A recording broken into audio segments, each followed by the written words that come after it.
Bismillah, Assalamualaikum warahmatullahi wabarakatuh.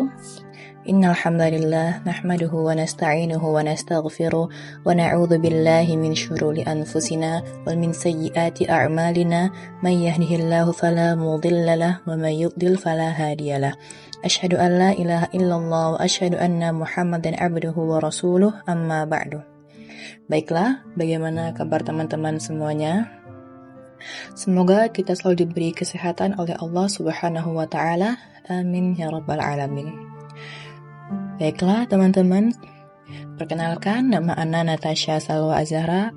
Ana dari perwakilan kelompok 8, yang mana pada pertemuan kali ini Ana ingin mempresentasikan hasil diskusi kami kepada teman-teman semuanya. Baiklah, di sini Ana akan menyampaikan materi tentang paragraf. Apakah teman-teman semuanya tahu apa itu paragraf? Jika yang belum tahu, boleh disimak dulu penjelasan dari Ana, atau ada yang penting silahkan boleh dicatat.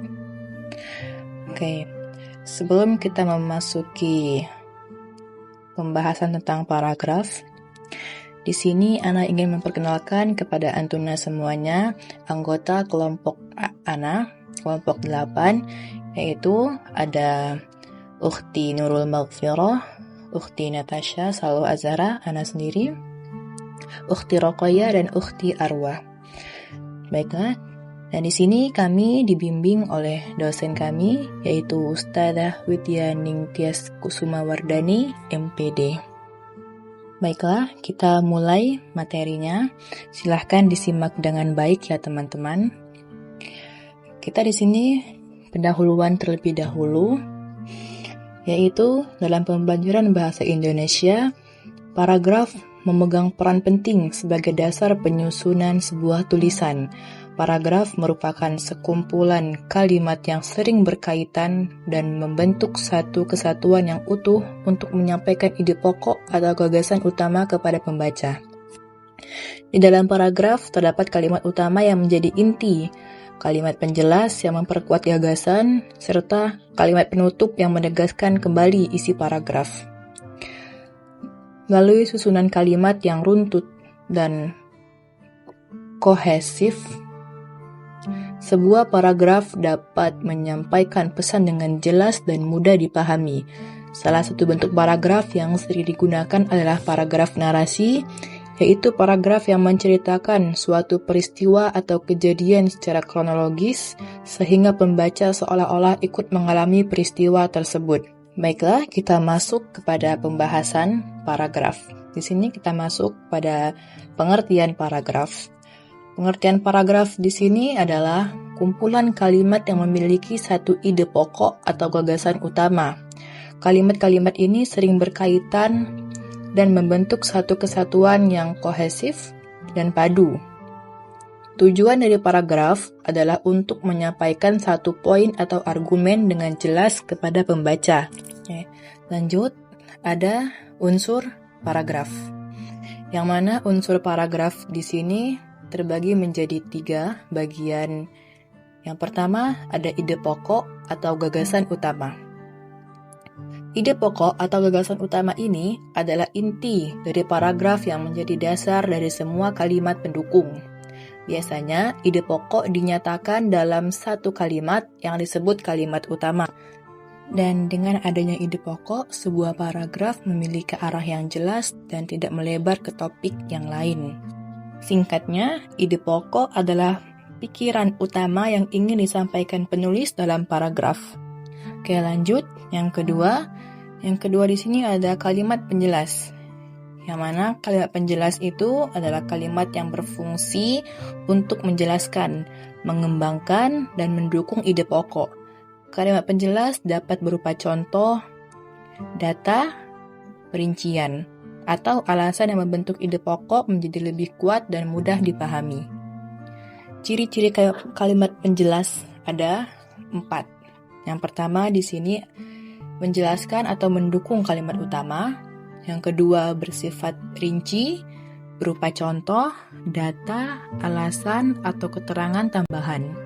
Yang ketiga tidak bisa berdiri sendiri tanpa adanya kalimat utama. Yang terakhir, jika dihapus, inti paragraf atau ide pokok tetap dapat dipahami. Contohnya, kalimat utama, sekolah harus menjaga kebersihan lingkungan. Kalimat penjelasnya, setiap siswa diwajibkan membuang sampah pada tempatnya, atau pihak sekolah menyediakan tempat sampah di setiap sudut kelas. Dan yang terakhir, nomor 3, yaitu kalimat penutup.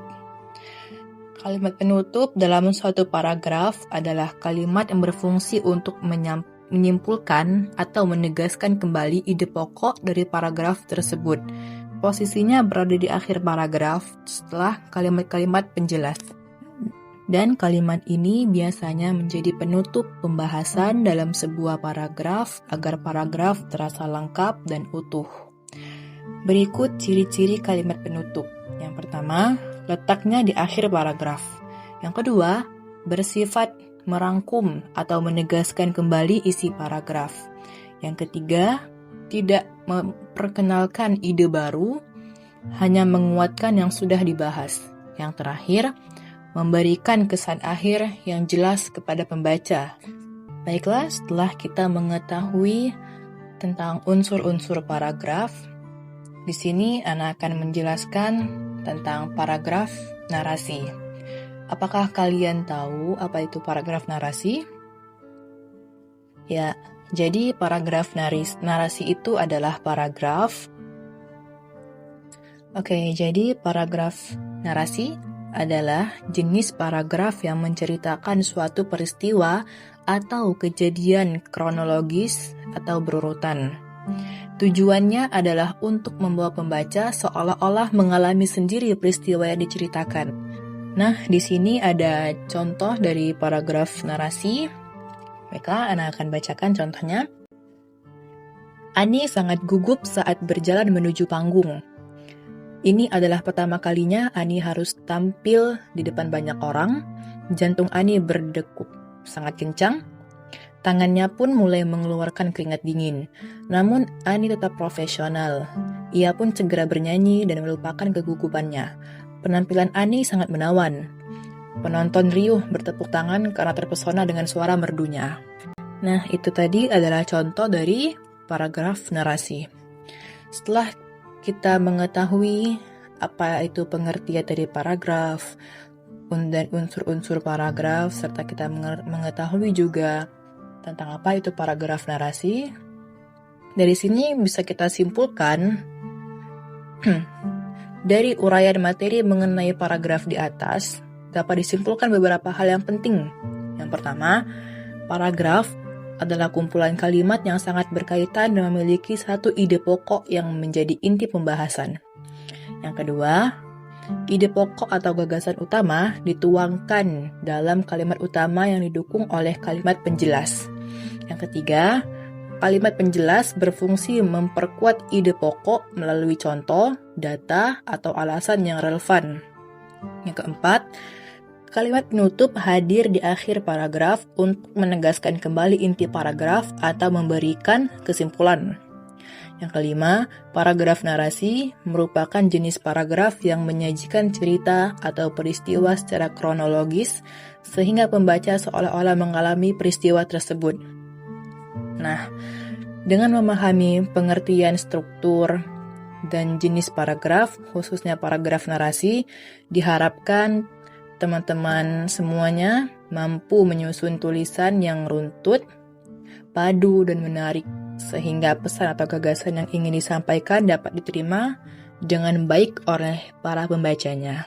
Ya, mungkin itu saja yang dapat Ana sampaikan. Terima kasih bagi teman-teman yang telah menyimak penjelasan Ana dari awal sampai akhir. Ana mohon maaf jika ada kata yang salah.